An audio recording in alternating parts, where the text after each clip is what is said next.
Hello, folks, and welcome to another episode of Are You Mad at Me? I'm Vicki Morgan. And I'm Josh Morgan. And we are big fans of the Nateland podcast. So if you're in your car or in your shower right now going, what is the response? Let's go, folks. Let's go, folks. If you're in the shower going... That is a different podcast. If you're saying, let's go, folks, then you're one of the folks. So you get it. You know.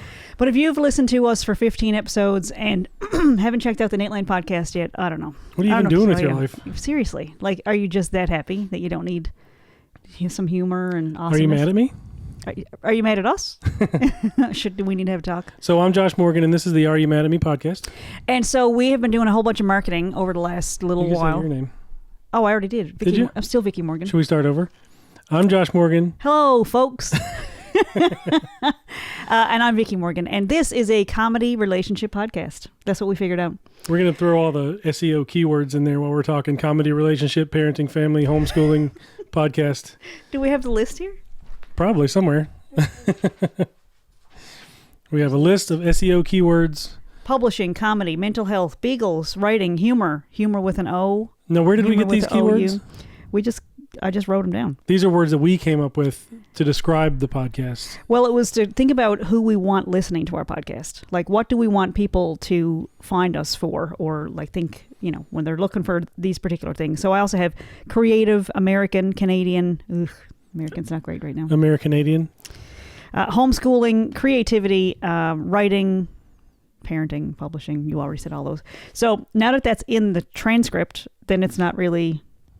it's also accurate. The SEO bots will find it and make us millionaires. Well, I've been thinking a lot about marketing, and it's kind of comical that I have no expertise whatsoever in advertising or promotion. So, like, you learn all about how your product fits into the market and what your competition is. Whoa, who's that? Let's take a pause. We don't get visitors. Well, that was exciting. Our doorbell never rings. There was actual girls coming to the door for our sons. Neighborhood children looking for our children. Yeah. Anyway, we're here. What were we talking about? SEO. Yeah, we were talking about marketing and advertising and promotion and how I basically wasted a couple of years of my life because I came out not knowing how to actually promote my business, which is kind of like... I still need to go to I would need to go to an expert to do the things that I've been learning how to do, and which probably should have been included in the program. I think. I don't know. Maybe not. Maybe knowing what I don't know is part of the. I feel like process. Programs like you did, the business program that you did, they give you like the basics, the basis, and then you do it a few times, and like I've been finding that with the graphic design program, like. We're not learning how to do everything possible. No. But I'm learning as I'm doing more things and feeling a little bit more confident about trying new things. It's like, I know how to do a lot of stuff in this Adobe program, and I can fake my way through it until it gets to be something that I like, and then then I've done that thing, and But I think that's where you are. Like, do you work for CNA? You seem a little biased there. I think that you have definitely the knowledge. It's just the experience that you haven't actually done the things. I'm trying to figure out how they possibly would have helped us learn how to do advertising or promotion, because it's really based on there should be results to know if you're really doing it. Anybody can mock up. You're even doing that now for one of your Keystone classes. You're doing advertising for inside of a store. Like for product displays and things like that, but there's no way to know if people would respond to we're not advertising. So maybe that's what it was. Maybe they realized it would have been a waste of time for us to do a mock-up advertising campaign. So anyway, that's what I'm learning.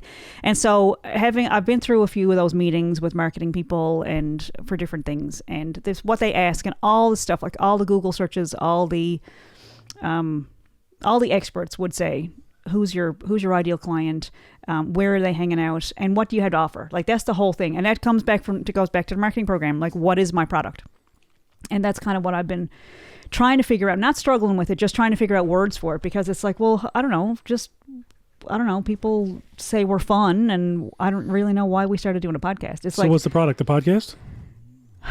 Or your books or your music? I don't know. Because you got a few products. I don't know.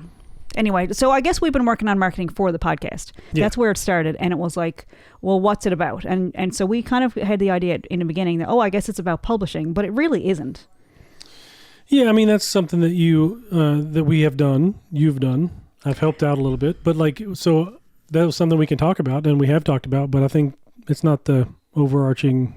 Well, that's it. So what it comes down to is, why would somebody listen to our podcast? Like, what would draw people to us? And I think there's things that would definitely repel people. Like, we're not this or we're not that, and we're not whatever. But I think there's other stuff that I think we're kind of funny sometimes. Listen, I put hashtag comedy on every video I put on YouTube. So now we got to be funny.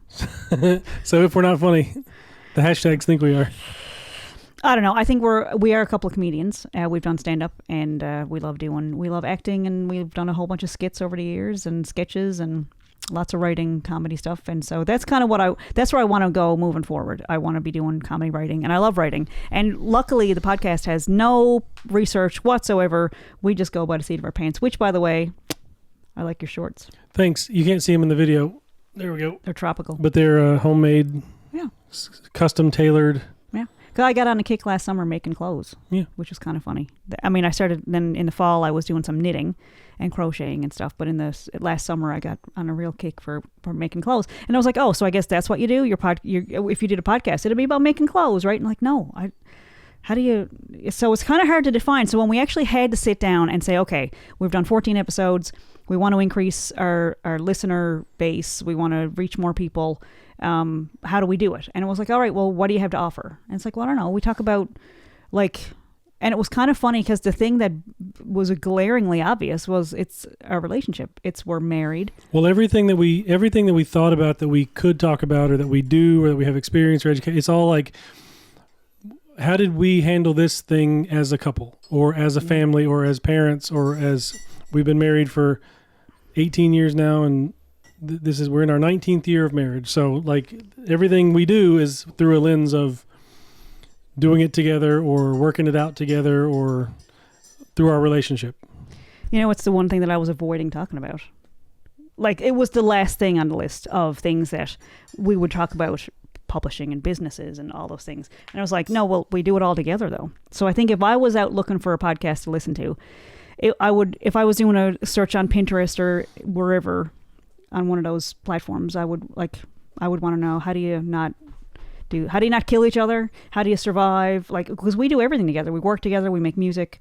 We do lots of creative stuff, and we homeschool. So we're together all the time. Yep. And I like that, but it just never occurred to me that all was... all the time. But I like it. You wake up, he's there, you go to bed. Yeah, it's constant. I hope you're comfortable, Sparky, because you're moving everything. And we have beagles. We love this. So it sounds like he's grumpy and complaining, but we actually do like the beagles. Hey, Sparks. But it just kind of clicked into place. Like, oh, right. It's the relationship. It's that we get along most of the time. And I think that's kind of what people... I think that's why people would find us and want to hang out. And there's a spot on the couch. We changed venues. We're upstairs now. We're not in the basement. We came upstairs because we wanted to try out playing Fortnite while we did the podcast, and we did that for a couple weeks, and it was a lot of fun. The only problem that we found with it was when we're doing, if you listened, you probably know, it's hard to focus on what we're talking about when we're playing Fortnite because it's like. Well, my stats were going down, so. Your stats, yeah, my kills per game. KPG. Yeah. But yeah, it was we came up here to the living room. I felt like it was really distracting, and I didn't want to stick with that. But we are still recording. I think every TV show or podcast or radio show or whatever, they find their stride and they figure out where they're more comfortable, and sometimes they change venues, and sometimes they figure out that they're a relationship podcast instead of a self-publishing podcast, and things evolve. That's fine. I think primarily it's a relationship comedy podcast. I think that's the core. And then after that, it's like we're going to talk about making clothes and crocheting and graphic design and self-publishing and business and starting a business and marketing and promotion and all those other things and beagles and all the things. But I think at the core of it is we are a married couple. Because when you look up other podcasts, there's like, oh, we started off as best friends and... Okay. Or we like, or... That's a problem? No, it's just, ugh. You know, people always say we should do a podcast because I just love how when we get together we just talk and talk and talk and talk, and we're like, we should record this. Like, yeah.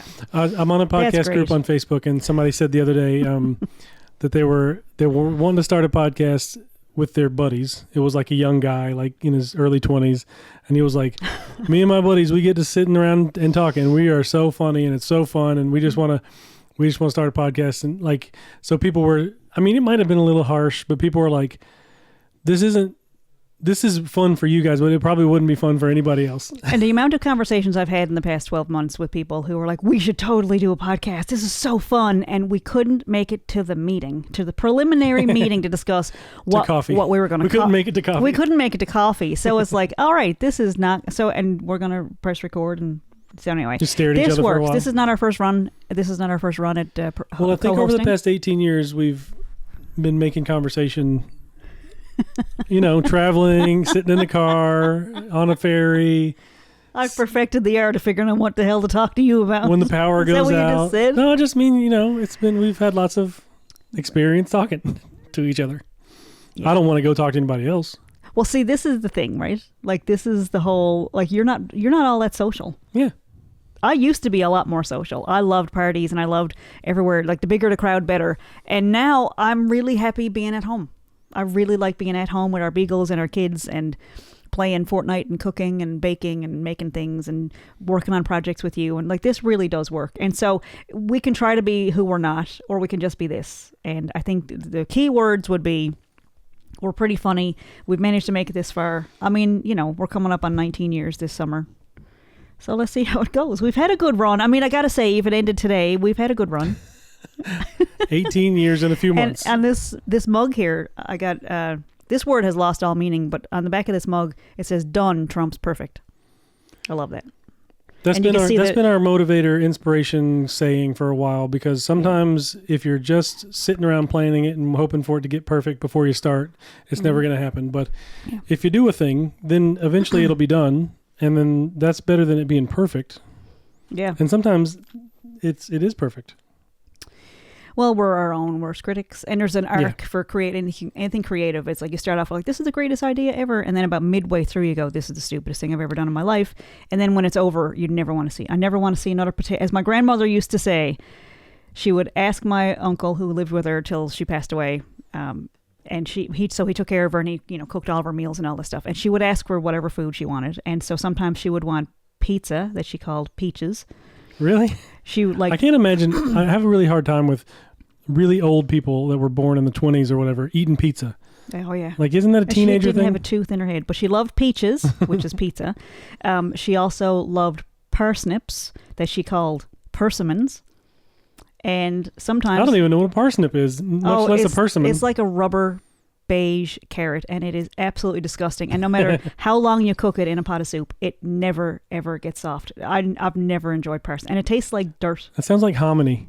There's a thing in the South, it's like a kind of corn, and I always hated it when I was a kid. Isn't it the ends of the corn? I don't have any idea what hominy is, but it's just this thing that's on the side in Southern barbecue and Southern cooking sometimes, and it's like not corn. And what about grits? What are they? Now, grits is ground corn. Oh, okay. And it's delicious. Grits is breakfast staple. I used to put sugar in it when I was a kid, but a lot of people just have it with like butter and eat it with their sausage. I don't know if I've tried it. I don't remember. It's kind of like breakfast rice. Okay. Same kind of idea. Like you eat a scoop of chicken and scoop up some rice with it. Same with grits. Like you have a piece of sausage or eggs, put some grits on it, but it's like rice but wetter. So it's like I want some grits now. I want some peas. Our friend Mary posted a picture of Waffle House grits on Facebook the other day, and I was like, I love Waffle House. So I know peas pudding is like that. It was something that I never tried because I didn't like the texture. I didn't like the sound of it. But peas pudding is also something you have with salt beef dinner, Jig's dinner. We've been eating that a lot. Yeah. It's like stuff that texture-wise, I didn't really love all grown up. But I guess I'm going to have to try grits. What was I saying before that? I don't want to lose. You were talking about getting tired of you never want to see another potato in your life. That's why. Yeah. So my mother, every now and then Nan would get a taste for just a couple of potatoes boiled in the pot. She just wanted them with salt and pepper, maybe a little bit of butter. And she'd be checking the pot while it was cooking. Potatoes take 20 minutes in case you're not an adult yet. So she would be going back and forth to the pot, ambling over to the pot, and she'd check it. And then when it was done, she'd sit there and there'd be steam coming up. She loved it scalding hot.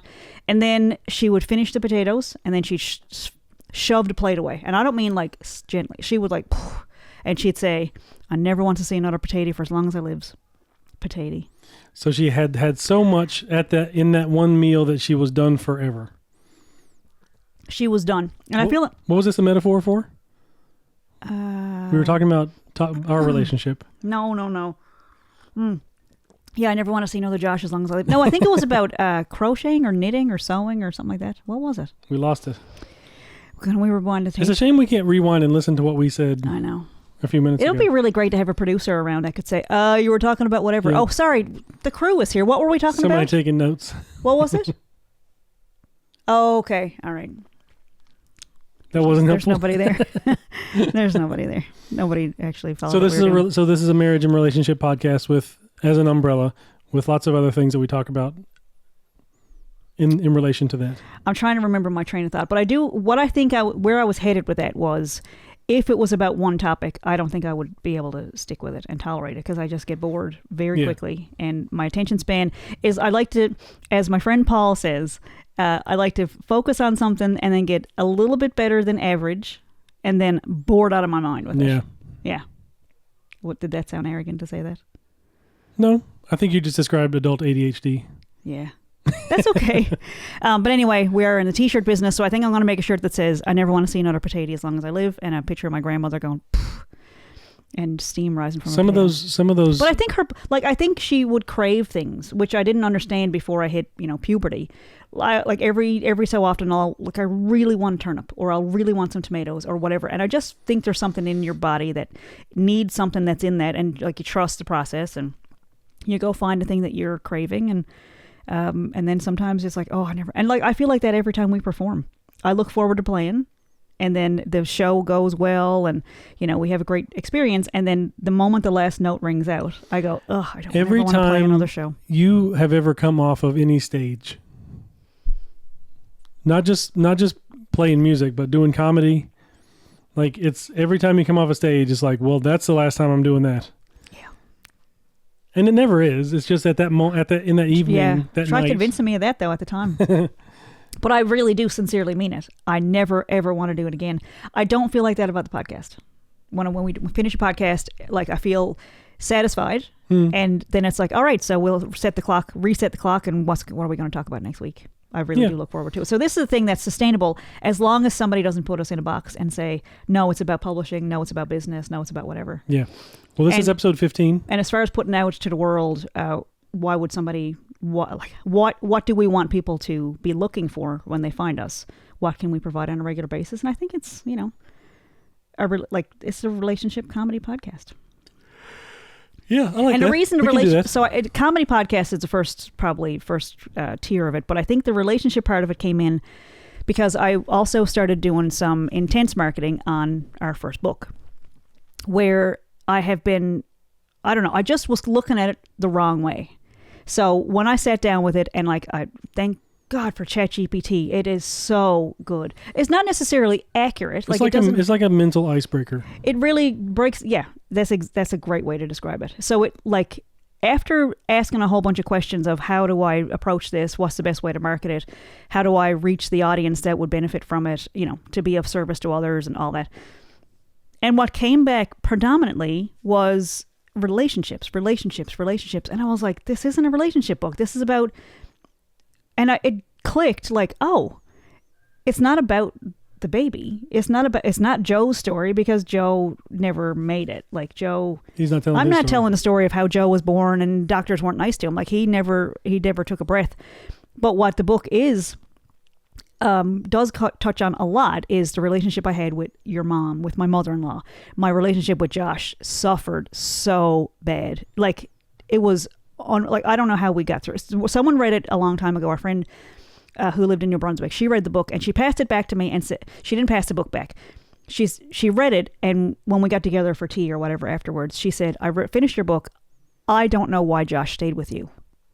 That's how she put it. Mm-hmm. It was harsh, but that's what she took from the book. And I was like, oh, I never even considered that. And so the relationships with our friends, some of them did not survive the friendship, that didn't survive the loss of the baby. And then there were friendships that didn't survive the rainbow pregnancy, because it came down to, it was a book about relationships and about how I was navigating because I changed drastically from beginning of that pregnancy till the end of it, and then the rainbow pregnancy afterwards, and then our relationship barely made it. And we're stronger for it. But at the time, like that statistic of, I don't even remember what the statistic is, but how many marriages break up after a loss. But it really came down to, it's relationships. That makes more sense. And under that umbrella, it makes it easier for me to market that book and put promotions and put ads on Pinterest and all that stuff. If it's a relationship book, if it's about a baby who died and it's like, oh my God, what kind of a monster are you? That's how it feels. Yeah. But when it was like, it was about me, I'm telling my story and how this thing that happened in my life affected all these relationships. Like, so if I had a friend who had a baby that was diagnosed with something, or if I had a friend who had a stillborn baby or was going through a pregnancy or had just survived a bunch of losses from fertility treatments, this would be a great resource for them to figure out what not to say, how to handle it, what the family might need. It's a great resource for mother-in-laws, what not to do. Funny story. This is going to be our Are You Mad at Me segment. Okay. When I first wrote For the Grace of Joe back in 2018, we did the book together. We posted it on Amazon. Super excited. Didn't really know what to expect. It was our first experience self-publishing. I had changed all the names.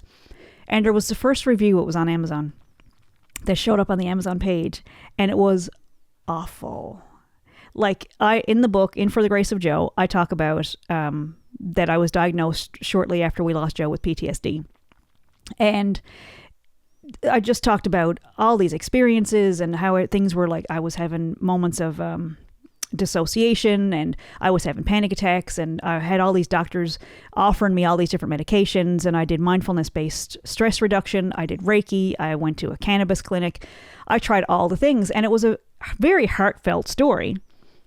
However, someone read the sample of the book, or it might have even been a relative that told this person about it. But anyway. Yeah, I don't remember. It wasn't a purchase. It was not a purchase. I could tell because you can see purchases on your self-published platform. But this person had left a review and said, I think Vicky's mental illness is preventing her from remembering these events accurately. And I had to battle with Amazon, and they were really great about it. But all I had to tell Amazon was, look, this is my mother-in-law. She didn't buy the book. And this is a relative that's, putting this terrible review on my very first book. Review. It was a spite review, and Amazon removed it immediately. Why was I telling that story? I'm dissociating. Because For the Grace of Joe was a relationship book, and not Joe's story. It's our story, your story, and how our relationship went through. It was a lot of different I remember now.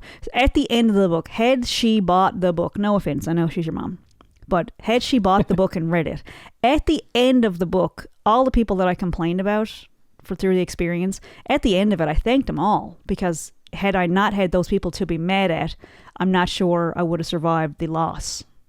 But it was nice to have anchors to be mad at and go, I can't believe how insensitive that person was. And I can't believe she said that. And it wasn't just a mother-in-law. There was a list of people who just did the most boneheaded, insensitive things from ignorance. They had no idea. And I'm glad they didn't have any idea. But those things, it was about relationships. And so I have a marketing campaign starting now on a bunch of different platforms, because the book is available in a whole bunch of different places now. And I'm going to have some tea now in my... Yeah, you've been putting it out in all kinds of different formats on different platforms. But learning how to step back a little bit and say, what is this product? Where does it fit in the market? Who is the ideal reader or client or receiver of it? And how is it positioned? How are you going to deliver it? And those are all marketing questions. And then it's like, all right, and what are you going to put on your... And so ChatGPT is really, really great with suggestions on how to promote it. So I've got a few things in the hopper ready to roll out. And so I did change gears a little tiny bit. We had a Shopify account, and I know, just going back through it, I am catching up on the show notes. We had to start from scratch. Long story short, Shopify, the trial period ran out. And we just assumed that we would have plenty of income coming in from Shopify to pay for itself. Yeah, not even close. In fact, zero. It was zero sales, and we've done, and I'm very, very grateful to the people that have been listening. That is the point of the podcast, because it's about relationships, not about sales. We're learning what's going together and adjusting our SAILS a little bit. adjusting our sails a little bit, because it's not about the dollar signs. It really is. I like doing this every week. I find this very therapeutic. I look forward to recording the shows. I like having the ideas during the week, and we'll talk about that later. So I really like that part of it. So when Shopify, the trial period ended, it was like, oh my God. So so it was like all the fees for the e-commerce part of it and the hosting, the site itself was like $150. So the amount of books I'd have to sell, I didn't know that. I didn't want the pressure, and I have no idea how to sell that many books just to break even on Shopify. So we started from scratch, went back to my roots, my very first blog years ago. Turns out 15 years ago to the day. Oh, wow. Because, well, not to the day, but same time frame, because I think I started at that Christmas. But 15 years ago, I was sharing my blog on Facebook.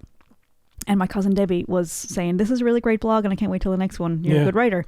So I sent that to her the other day, and I said, you've been supporting me since I started writing publicly for a long time. Anyway. At least 15 years. So we went back to Blogger, and I started brand new from scratch with the show notes. And so Shopify is all done. Unless they... The main reason we wanted the Shopify account was to sell books and have the podcast and the show notes all in the same place. But with Blogger, you've got the show notes on there, and you've got links to all the places where the books are for sale. Or if we mention a recipe or what was the yoga, palliative yoga links and all those things. Like, it's a place to put in links, put in pictures that we've talked about on the podcast in case somebody's only listening to the audio version. It's a place for the show notes. And thankfully, I have not done all of them. I was only about 3 or 4 episodes in when Shopify, and it was like, oh, are we sad about this? And again, if you have at least one example in your life of, you know what, Vicky and Josh had a Shopify account and it shut down and they just started over.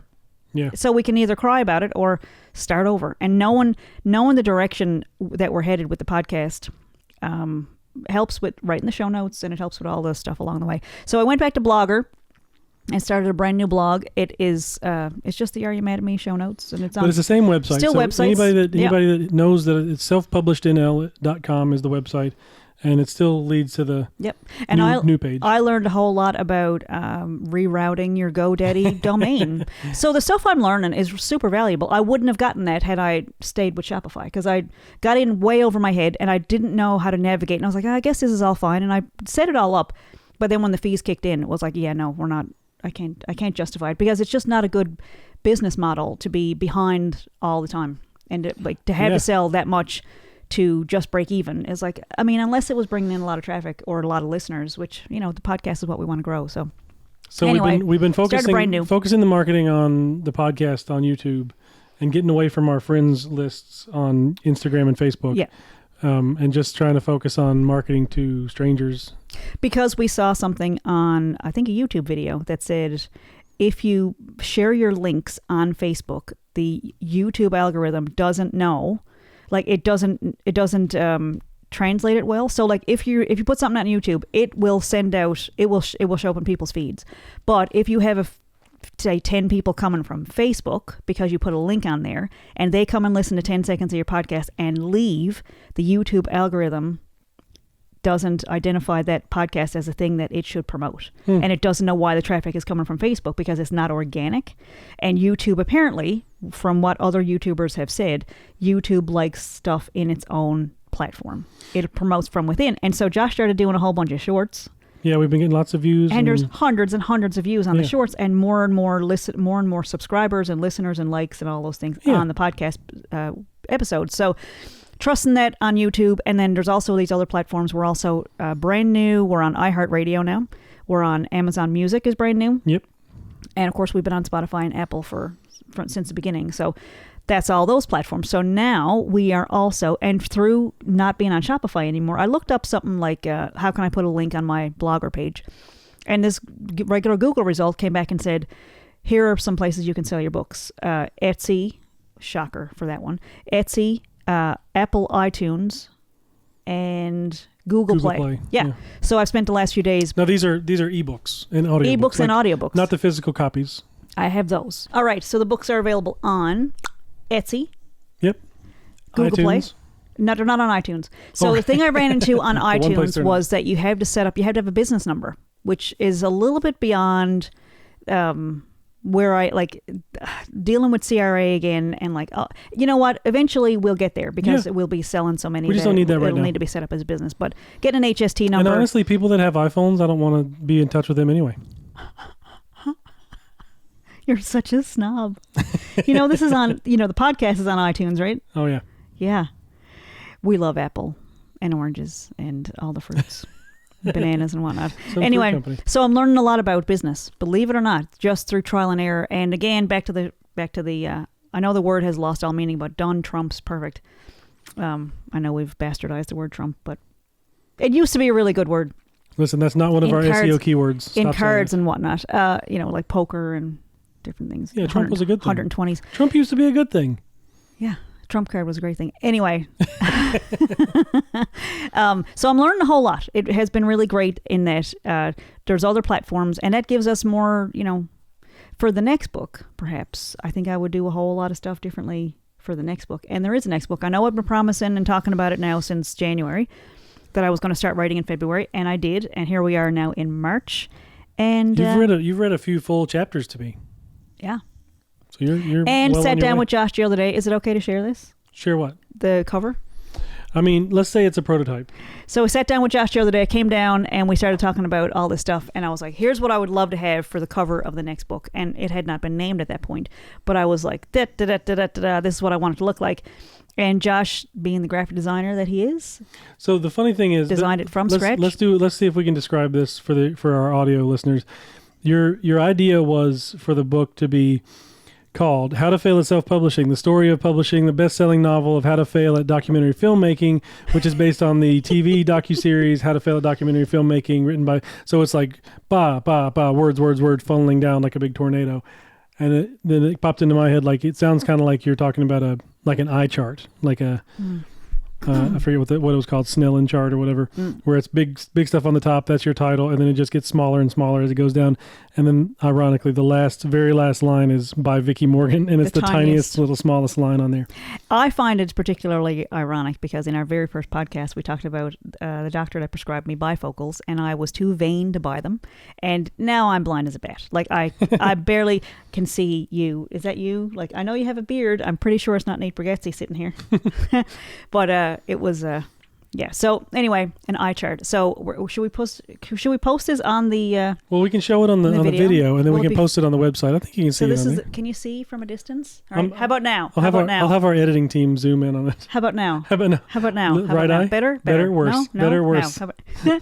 Anyway, it's fantastic, and he's got like the little red and the green line and the red line for color blindness, and it's the actual colors that it's supposed to be. And so it's How to Fail at Self Publishing, the story of publishing the best-selling novel How to Fail at Documentary Filmmaking, which was loosely, you can't read the rest of that. I'll get there. I'll take a picture of it and zoom in on it, which was loosely based on the true story of the production of a real-life documentary series actually titled How to Fail at Documentary Filmmaking, Josh put this part in, by prolific author and college grad Vicki Morgan, MSCD, BA, AA, Esquire. And again, ironically, it is the smallest line on the bottom. So if anybody says, man, she's got some ego on her. Yeah, really? Well, why is my name the smallest on the whole page? That's my question. So anyway, it was really fun to come to Josh with an idea, because this is what he's so good at. Come to him with an idea. Here's what I kind of have in mind. Here's a rough idea. And he goes, oh yeah, let's try this and this and this. And I'm just watching him just over his shoulder, fascinated, which I'm sure you hated.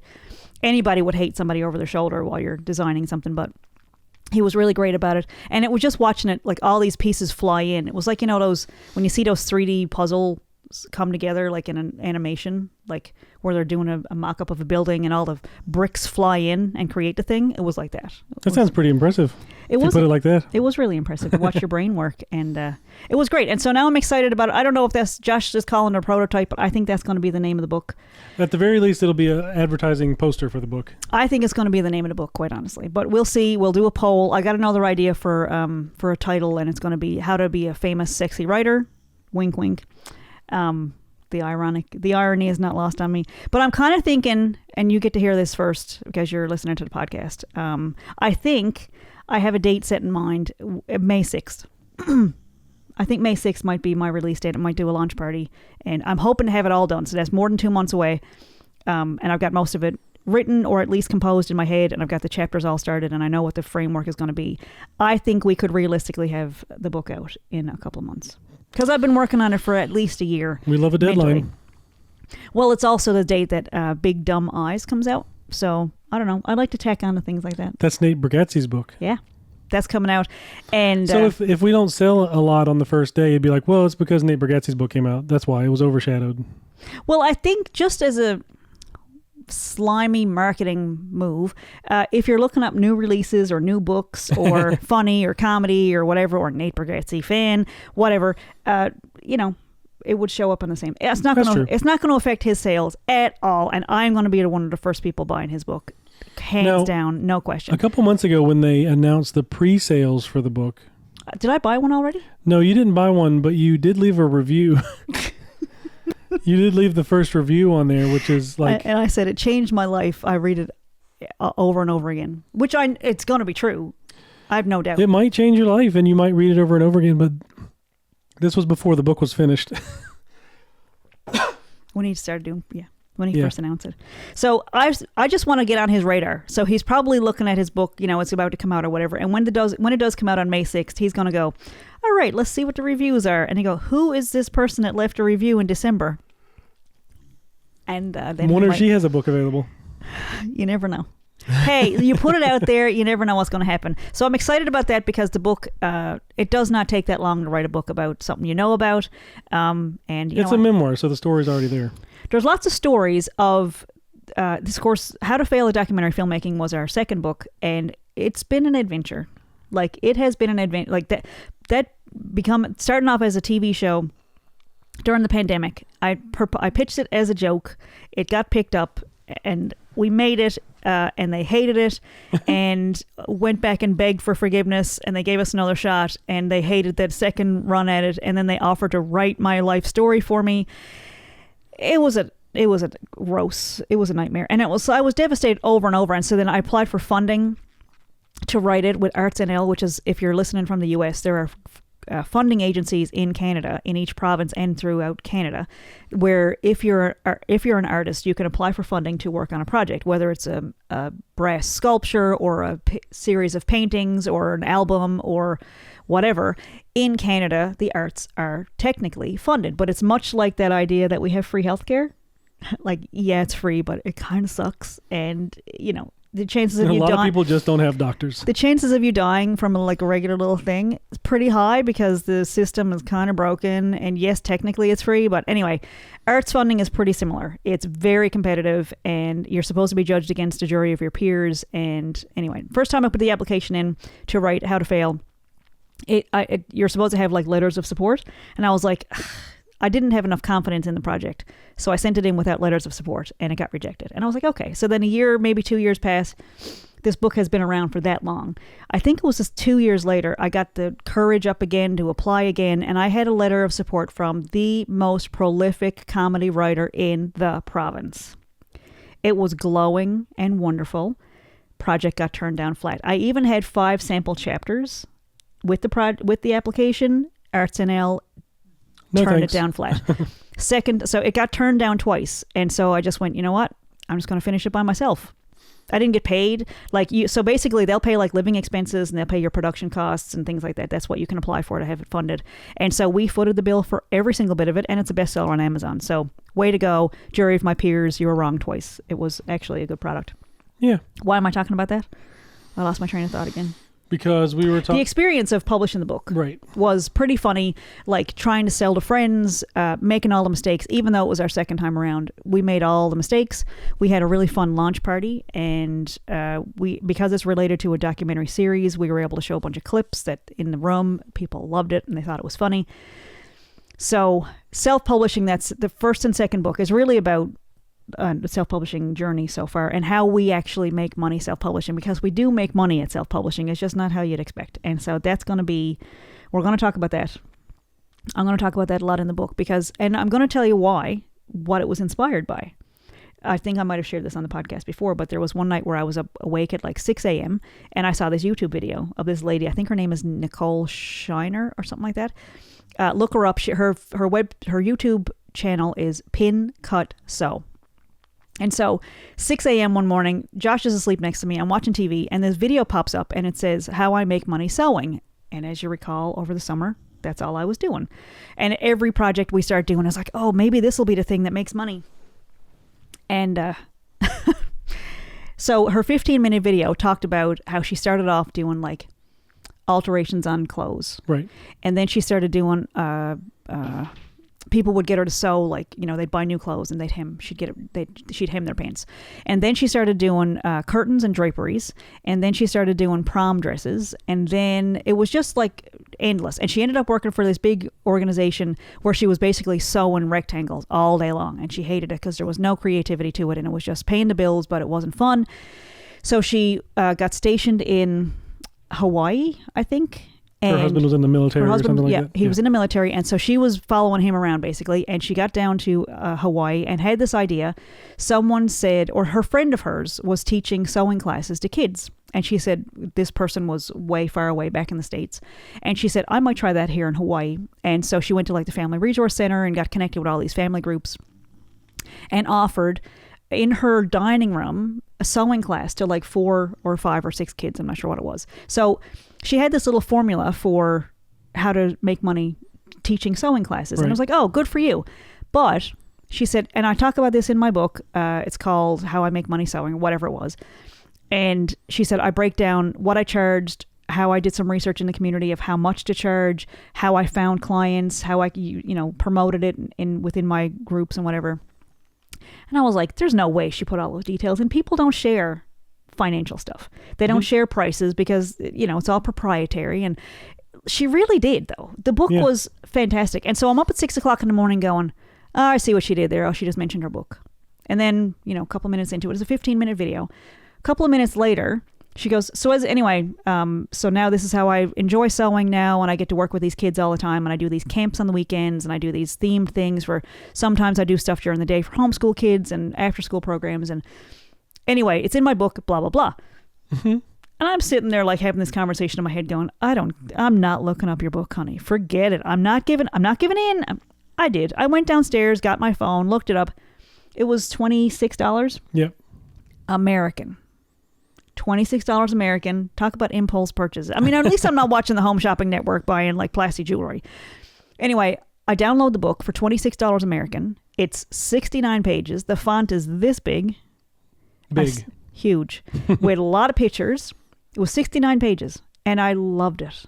What a marketing idea. Like, but it was the information that she put in there. And what I found out in 69 pages was, I don't want to teach kids sewing. I really don't. I have zero interest in watching little baby fingers get sewed in the machines. And I have 5 sewing machines, and a couple of them have like even the kid guards, so their fingers don't get in there. But I don't have any interest in doing that because it's just not, I don't have a dining room. I would have to rent out space. And I'm just not, that's just not where that's not what you were going for. Yeah. But that model of telling people, here's work I've done. Here's how many years it's taken me to do all this. You don't have to make the same mistakes I did. Skip over all this part. Pick up now where I am, and move on with it. Because we do make money self-publishing, but it's not from selling books, and it's not from podcasting. Not yet. Not right now. Not yet. Yeah, but it is getting there. But sharing, like, after if you're interested in that realm, I guess you're just gonna have to read the book because it is pretty interesting. It's been a great career path for me because I get to help people and I get to see people's dreams come alive and things like that. But it's not at all how I thought it was going to be. So anyway, that's what the new book is going to be about. It's going to have lots of those tips and tricks and stories along the way of things that turned into comedy sets and things that, how you get reviews taken down. And sometimes people leave reviews that are lower than they might be because they're not in the book. That happened. That actually happened. Tell me if you've heard that one, because that's on my 12 Days of Jokes. I put that one in That's there. in the comedy. That's the comedy set. Stuff. And sometimes things become songs for musical performances instead of comedy performances. Hey. Sometimes they're musical comedy performances. I try to warn people now that if you're in my life, you might show up in a song or a comedy set or a chapter of a book. And I think most people are aware, not only aware, but let's just say they're aware. They know it could happen. And they know what they're getting into. Yeah, I think so. I'm always surprised when somebody like that job I had, 2 years ago, I guess. I had a job at an organization that was meant to be really empowering women and all that stuff, and it wasn't. And I spoke up and said something and got fired. It was unceremonious. It was not glamorous whatsoever. And I just remember thinking, why are you guys surprised? Like, didn't you Google me? Like, how is anybody surprised that I would speak up and say something? But whatever. Yeah. Anyway, it's always an adventure to see that like, really, you didn't even Google me? Because these things, we could have solved a whole lot of problems if people just Googled me and said, you know what, you might not be our cup of tea. On the other hand, people who are Googling me might go, she's exactly our cup of tea. And that's who I like. If I'm authentic and real, then at least people know what they're getting. That's right. Yeah. And not to say I'm for sale, not to say that there's like, oh, she can do. But you are a delight. Oh, you're sweetheart. What a doll. You see this little sweet dog we got here? This is Sparky. What else were we going to talk about on the podcast today? I don't know. What do you got? So I did our Nate Land appreciation post. I'm still catching up on those. Sparky's snoring here, so I'm really self-conscious. I don't think he's catching. That you guys are going to think I'm the one snoring or making those noises. I don't think anybody thinks that. Well, now they are. How come when she talks, it sounds like a dog snoring? That was actually me, in case you're just listening. We got it. What are we going to talk about? We had a fun little adventure with Instacart the other day. So I had a thought the other night. That should have been our Are You Mad at Me story. Let's do two this week. This isn't the story that I was going to talk about, but we ordered some dog food from Walmart on Instacart. And we can't, we don't have a car right now, so if we want to get a big bag of dog food, it's either... Can we change the wording on that for just yes. briefly? We don't have a car. Full stop. Okay. It's not like we're looking for one. We're not. Yeah. This is our life. We're carless. We're okay. So if we wanted to get a big bag of dog food like you would, because we have 3 dogs, it's either go take the bus, walk up there with the shopping cart that the kids got on the side of the road last year to Walmart, which is a 45-minute walk, and both ways. Somehow get back home with this 14-kilogram bag of dog food. Or get somebody on Instacart. So I feel a little bit bad getting somebody on Instacart to bring these giant bags of dog food. So I ordered one the other day, and I didn't order anything else. There was 2 other small things on the list, and that was it. And the person that was shopping got in touch and said, "Oh, they didn't have the 14-kilogram bags. They have the 7-kilogram bags, the half-size ones." Mm-hmm. Which is all right. It's a little bit more expensive per pound or per ounce or whatever, but whatever. But I was thinking how many people that do Instacart are I'm not carrying that big thing. I'm going to tell them that they only have the smaller thing and then just get the smaller thing. So what I'm hearing is you still believe that they had the bigger bag. They just didn't want to. I'm just saying it's a possibility. It was showing his inventory. Yeah, it was showing in the inventory. This is how we differ. This is why, I don't know. It's great that we're different. You're sure that that's what they were doing. I'm 100% positive that there was big bags. I just think that there's a possibility that... Okay, and so prove my point now. Tell the story. So what Tell the happened Instacart story. Last week was... I love you, by the way. We had an order at Costco. Mm.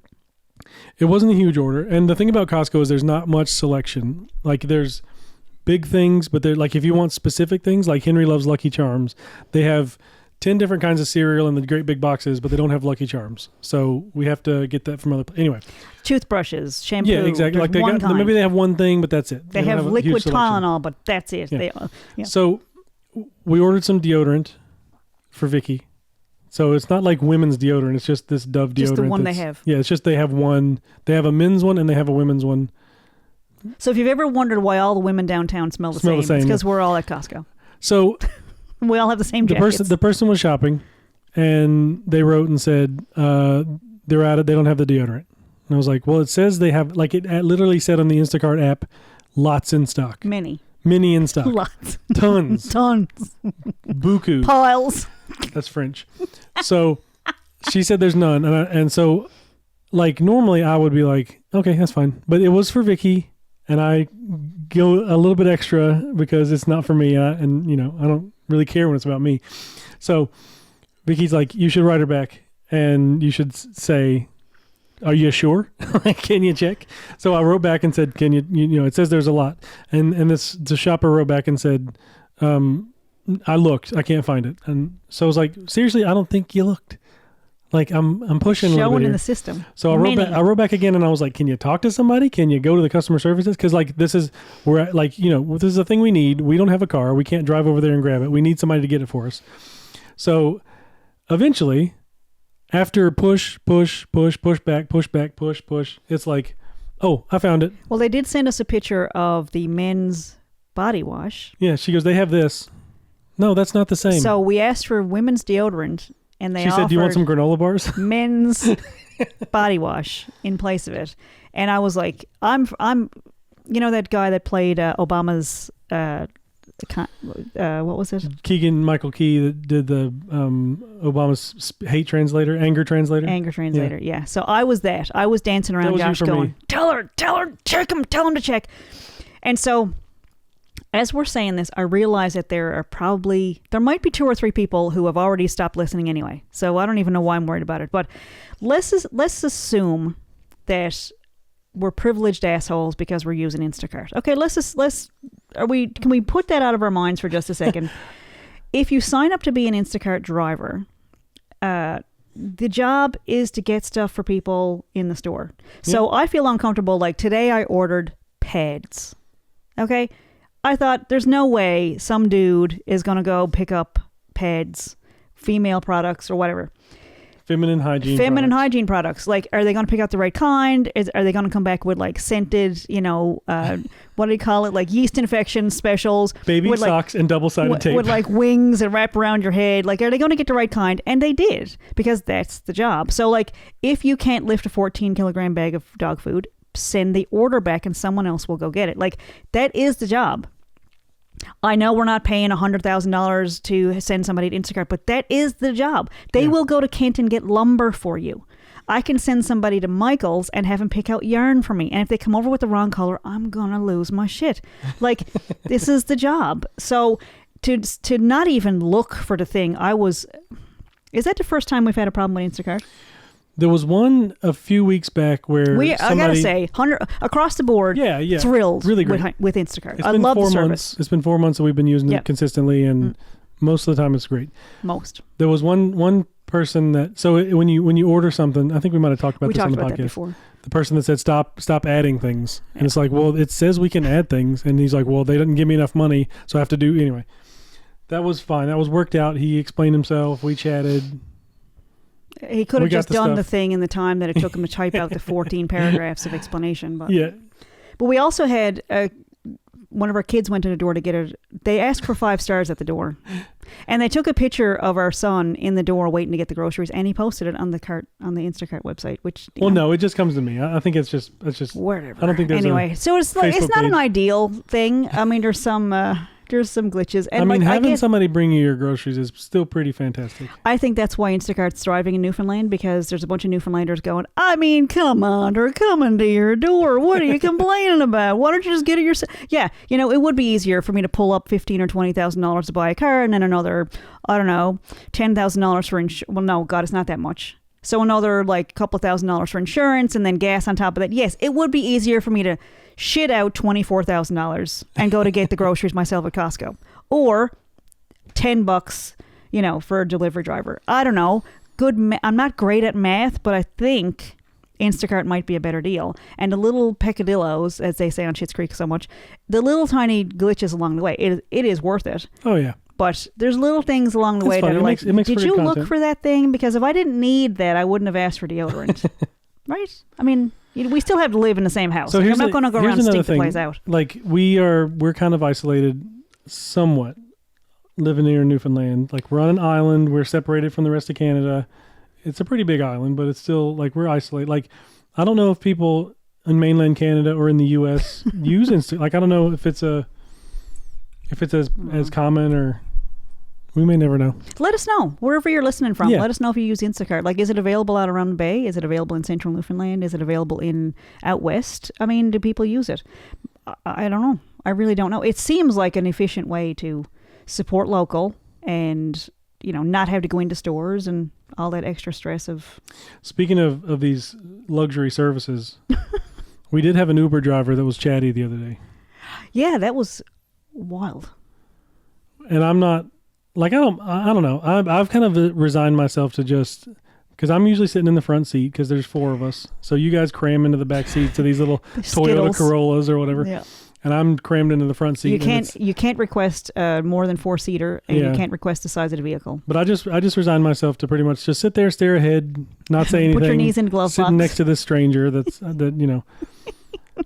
So like we got one the other day, and the guy was like, "Nice day, huh?" It's like, "Yeah, sure. Yep, it's great. It's beautiful." I've been having a really, really busy day. Like, okay, buddy, I don't care. So I'm really glad. I'm sorry that you haven't had anybody to talk to all day, but. So what you don't know is that me and the boys are in the back seat texting each other going, what is up with this guy? Why won't he shut up? Because the silence is beautiful. He was nice. I mean, there was one guy that drove us home one day, and he was like, it was a really short drive, and we live at the top of a pretty steep hill, and we really essentially got a car to the top of the hill, and the guy was like, oh, we're not going far today. Beggars can't be choosers, but it's not beggars. We're paying for the service. Yeah, we didn't ask for a lift. Yeah, exactly. If we were hitchhiking, maybe that's what we should be doing. Maybe we should just hitchhike. It'd be even cheaper. That's a good idea. And we would expect the guff coming from the... Well, you're sitting in the back of a truck with a bunch of pigs. What? That's what happens when you hitchhike, right? They go, get in the back of the truck, and the pigs are back there, and they're taking them to the market or the butcher shop or whatever. Yeah. When's the last time you hitchhiked? Oh my god. This is based on movies from the 80s. He rolled over under me. Sorry, buddy. Face skin was all pulled back. Anyway, where were we? No, that was it. We were just talking about Instacart. Sparky was not amused by that one. I had to get up and turn the camera off and back on because it would stop recording. And when I sat back down, Sparky had rolled into my seat, and I sat right on top of him. Just for anybody that didn't see that, because I'm going to cut it out during the editing process. All right. So what have we learned over the last week? Well, we've been doing a lot of marketing. YouTube Shorts are great. I'm just going to reset my clock here. We're learning a lot about YouTube Shorts from our 14-year-old. Yes, I did go to the 14-year-old and ask for help posting the first one, and he showed me what hashtags to use and how to do it. And it's a little convoluted because you can only upload shorts from your phone. You can't upload shorts on the computer. So I do all my editing on the computer. I send the video to the phone, upload it in Shorts, and then you can't when you are uploading it there, you can't change the description. There's a caption and then there's a description. It's 2 separate things. So you can't change the description of your upload on the phone. So I go back to the computer and update the description. It's a little bit, could be streamlined. But we're getting lots of views out of it. Yeah. And so... I mean, I'm talking an extra 2 minutes that it's taken me. Yeah. And it's great that we're not trying to double up, and we're not doing the same stuff. We're diversifying. We're not putting stuff on Facebook and getting no views from our friends lists, which is frustrating. Josh sent me something the other day. We're on a couple of Facebook groups, and it was a Facebook or Reddit, and you sent me something. Somebody had said, I've got 13 or 1,400 friends on Facebook, and I'm getting 0 views on my podcast. Like, yeah, that's how it works. Facebook is... not my favorite place. I think it might be on the way out. Well, for me it is. I just feel like it is ads and groups and not individuals. I think there's a setting, you don't have it on yours, but there is a setting in Messenger that you can go in and you can just see your friends' posts. And I clicked on that the other day and it showed me 20 posts and then said, you're all up to date. Wow. So I think there's a limit. I don't know how I can get that on my Messenger. But I only saw about 20 posts, and there's no way of the, you have a lot of friends. There's a lot. And so there's way more than 20 people posted, I think, since the last time I was on Facebook. But anyway, not enjoying it at all lately. It is very toxic and not toxic. It's just exhausting. Like, I don't care. Like, the sponsored stuff is every 3rd post now, which I don't care for. Yeah. Instagram is not as bad. I'm getting a lot more, you might like this page posts. Yeah. It's like, why do you think I would like this page? My Facebook was getting a lot friendlier because I was following a lot of crochet pages and... comedy. Yeah, it was getting a lot more palatable, and now it's gone back to like, ugh, I just can't stand to be on there. I find it stressful. One thing that I do like is seeing the memories pop up from years ago where it's like the pictures of the kids when they were small or the dogs or... And we're so far into it now. We've got 15 years of friendships on there and history and pictures and stuff. And it's like, well, I can't leave now, which is why most people stay in bad relationships. Not this one, obviously, but like your relationship with. But there's so much history Facebook. there. There's like, I couldn't possibly, think about not being on Facebook anymore. But it is just not. I'm just not getting anything out of it. I'm not getting updates on my friends. I'm getting updates on sponsored ads.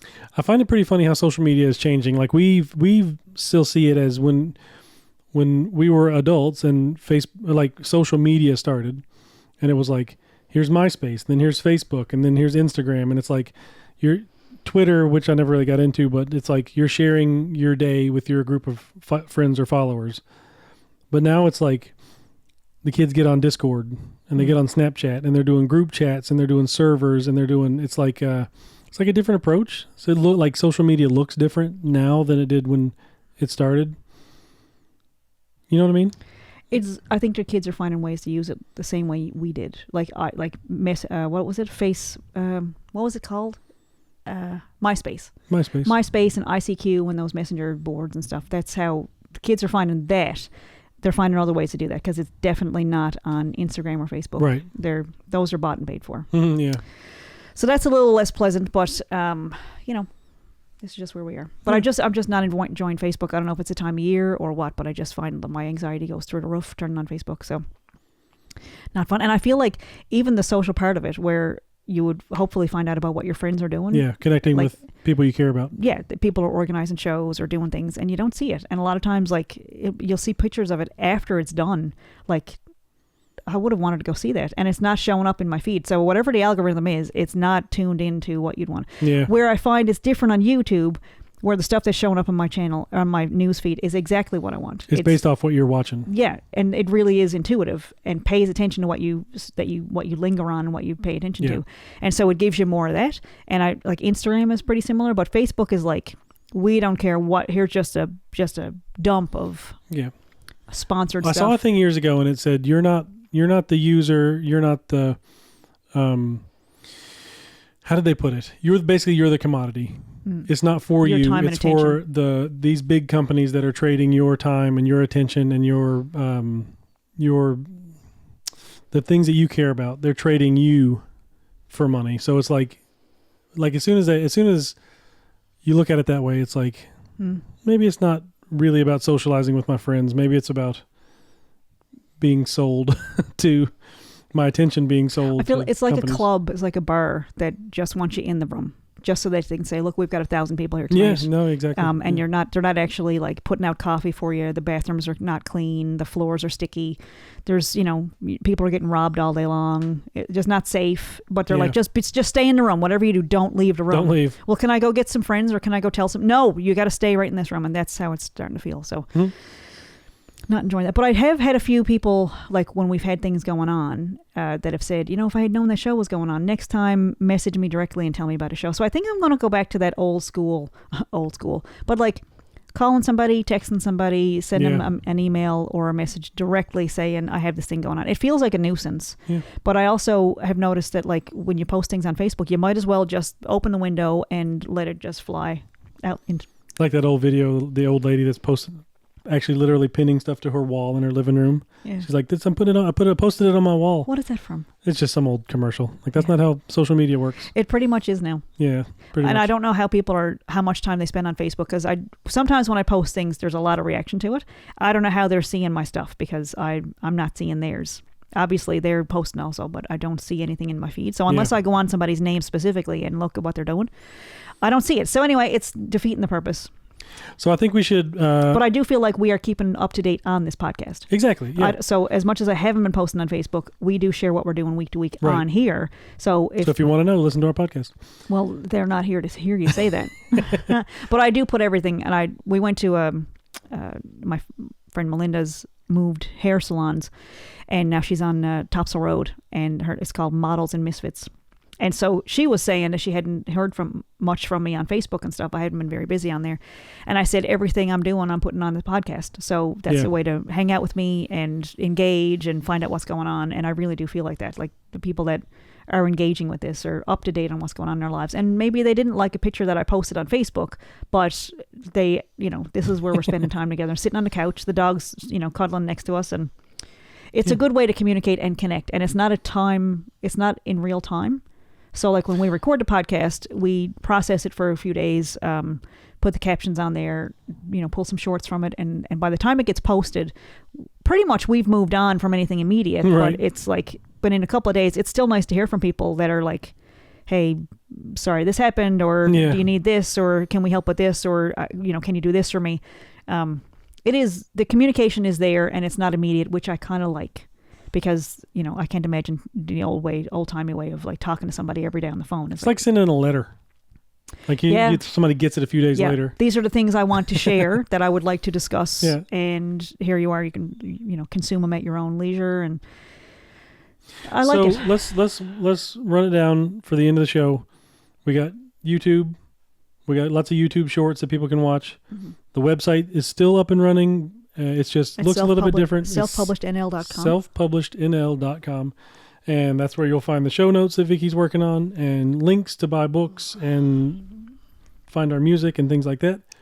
You can still find us on Facebook and Instagram, but we're not using it as much. And then there's Spotify, Apple Music, iHeartRadio, and Amazon Music. And YouTube. Is where you can find this podcast. Yep. And that's where we'll be. Leave a comment, subscribe, follow, whatever. That all helps. It helps the algorithm figure out what people want to be listening to. So it does go a long way to have engagement on there. And so thanks again for listening and tuning in. And looking forward to coming back again next week and give you an update on all things Vicky and Josh. I think you'll have half your book done by the next podcast. I hope so. I'm excited about it. Like I'm already got the launch party kind of planned out in my head because the boys had such a good time at the launch party. We did a launch party at the LSPU hall 2 years ago, and it was a year and a half ago. Yeah. It was and really we nice. played. We did. There was a reading, and we just had a little social, and we had some desserts and popcorn and coffee, and it was very fun. Those things, and then we played. We did an acoustic set with Mulberry Creek, and it was a pretty fun evening. It was just a few hours. Yep. I think it might have been 2. Yeah, just a couple hours. Yeah, so that was really fun. And the boys have been asking me ever since, when are we going to do another book launch? Like, as soon as I read another book. And honestly, no intention. I had no intention of writing another book. Yeah. It's just when it happens. It's moving. It happens. But leading up till when the idea strikes, it's like, I never want to write another book for as long as I live. But when it does happen, it's like, let's do it. And then I don't know if that's an ADHD thing, or I feel like it's digging through the dirt and then you find a potato. I think there's something to be said for being creative, but not being locked into one, like, such a good songwriter, but there's nothing else you can do. Yeah. You know what I mean? Like you are really good at a lot of different creative things. So like it's important to not only be able to move, but like to take a break from one thing if you're focused on it for a week, or you're just, face and eyes into it, to be able to go, all right, I'm going to take a break from this. I'm going to go work on music or whatever. I think it'd be very interesting to watch this video back and see about 10 minutes ago when I started having a panic attack. And it just stopped. I just wonder, like, did my face change? Did the color drain? Like, could you see my heart pounding? Could you see my hands getting sweaty? Like, what was it that led up to it? I have no idea. But anyway, this is where we are. It's, I think we started talking about the stress on Facebook, and just my heart started pounding, and I started to get, like, the room was kind of tipping, and you were zooming in and out on me, and yeah. So anyway, that's kind of fun, and that's like the beauty of. So that's fun. So I was like, how do we end the podcast? We're not really done yet, and so thankfully Josh took over and kept talking. And we used to worry a lot about that. When I was first diagnosed with PTSD, I was in the realm of like wanting to perform, wanting to be an actor, wanting to do stage things and all that. And I just remember, we were doing a lot of stuff with TV in Portland at the time with the TV stations, and I just remember being very, very scared that what if I was doing a show and I went blank. And it has happened. I wouldn't say a lot, but it has happened, and nothing. That was it. Sometimes it's like, and it feels like an eternity looking at an audience or whatever for a couple of seconds, and like even if it's a live show, it's just. So can people who have been diagnosed with PTSD continue on and lead productive lives and host and be in public and broadcast and do radio and TV and podcast? Absolutely, you can. There you go. Yeah. What's the worst thing that can happen? You're human, and you can say, I just had a panic attack, or I just had a surreal, I had a dissociation there for a moment, or whatever it was. Like, you can be real. You can be yourself. And that's the whole, like, that's why there's a mental health in our keywords. It's like, we talk about mental health and things to make yourself feel better and cut out some of the garbage that makes you feel bad. And, it's a constantly evolving, what can I do today to be happy? And that's That's it. That's all it comes down to is what can I do today to be happy? And did I just say those words right? It sounded like it came out like a jumble. But like, earlier today I was feeling a little anxious and I watched The Greatest Average American, which, I mean, you just can't go wrong. You really can't. Like, I think we're 100 episodes in. We're sandwiching this podcast with Nate Bargatze. We started off, and now we're finishing. Nate Bargatze sandwich is awesome. But, like, I don't know. That's like one of those comfort things. It's watching Nate's podcast and listening to the things. Like, the episode we just watched the other day was he was nominated for a Grammy for his last recording. At the time, was The Greatest Average American. And he was up against Louis C.K. and I can't remember who else. And so the lead up was him excited about the Grammys. And then the next episode, he had his wife on and they were talking about the experience of being at the Grammys and how somebody like was rude to him, which, I mean, I can't even grasp that. Like, who would be rude to him? I don't understand that at all. But anyway, he had done this little goofy thing on the Grammys and he went up to somebody, a musician that he liked, and he was like, he introduced himself and they're like, oh, hey, you were the guy earlier with the helmet? And he went, yeah. And they just turned around and walked away from like, dude, yeah, give me that opportunity. Like, give me an opportunity to be nice to him because he's amazing. You're ruining it for everybody. I've said this, that I'm not going to go back and read the comments ever again, but like I have done it a few times since, and I just don't get. I don't know. I just don't understand how anybody could not like that show. Why would you watch it if you don't like it? Why listen to our podcast? Here's some life advice. Stop doing things that make you feel bad. Right. Do things that feel good. Don't stick around and leave a negative comment on Nate Bargatze. I'll hunt you down. Because he's so awesome. And that show was... So listening to him, he had a very real moment the other day. And so we're 2 years back now. We're almost caught up. We're 1/3 of the way caught up. Half. But he was talking about being at the Grammys and how he had spent the whole day just in turmoil because he didn't want to... I don't want to speak for him. You should go watch the podcast. But he was talking about how you can't really hope that you're going to get the award because he said, who am I to win an award? He said, but then you can't really write the speech, but you want to make sure you have something in mind to say just in case you win. And he was just so humble about all of it and so appreciative and just like, talking about what he still wants to accomplish. And he hopes that maybe he'll get nominated. And it's like, man, 2 years from now, you don't even have any idea like what you're going to be doing. And I saw a clip of him the other day on Tennessee. It was on YouTube. It was a Tennessee newscast, and they had interviewed him, and he was talking about doing Nateland theme park. Yeah. Which he has joked about on the podcast from 3 years ago. That's funny. Where it was just a joke, but he was talking about how Opryland was shut down in his lifetime, and he was hoping they'd get it back. And like they have Dollywood in Tennessee, right? Pretty far from there. Yeah, it's a few hours away. Oh, really? Where? Yeah. Dollywood is western Tennessee. So like it's like right on in the Smoky Mountain, like Smoky Mountains are in between North Carolina and Tennessee. It's like right across the border from North Carolina. Oh, okay. Yeah. So on the way over, so we'll visit your grandmother and Mary Elizabeth and Chris and Levada, and then the first one we'll hit on the way to Tennessee will be Dollywood. Yep. So we'll go and get a sparkly pair of sparkly boots. Pigeon Forge, yeah, that's nice. It. Yeah. And so then we'll keep on going all the way. And by the time we get down there, there'll probably be a Nateland. Yeah. I won't ride any of the rides because I'm not a fan, but hopefully there'll be like attractions where you can like get up and do a stand-up. Well, maybe there'll be like a wax museum where there's all these different Nates on stage and like maybe like pre-recorded, you can punch in your name and he'll say, and now here's Vicky Morgan. Good idea. Yeah. That's my suggestion for Nateland. We'll send it along. For the Nateland theme park is that that you can, instead of a wax figure that you can comedy. Get a picture next to, that you can introduce a person, me probably, and say, here's Vicky Morgan with some stand-up, and here's my new best friend, Vicky Morgan, stuff like that. He's on Waze.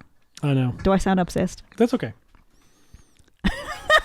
So no or yes? That's yes, 15 episodes. 15 episodes, and our crew just got back in the room, and we paid $20. We paid Henry $20 in Robux gift cards to give us the living room to vacate the studio, so we could do our podcast. And he's back, so I think it's been an hour. I was kind of hoping that he would say, "Oh, come on, guys, I'll just do a podcast with you," and that didn't work. But Henry is hopefully going to start a podcast because he's very, very funny. Has a lot to say. He's not listening anymore. He is. Right. He's just pretending he doesn't hear us. So we'll be back next week. It's a skill teenagers have. Thanks for listening. Yes, thanks for listening. Keep on writing and keep creating stuff and, make your art. Find somebody like Josh that will go the extra mile just because it's something for you. And that's really the core, isn't it? Like to find somebody that will look out for you and, Thanks, honey. Thank you. So this is Are You Mad at Me? I'm Vicky Morgan. I'm Josh Morgan. Thanks for listening, and We'll see you next week.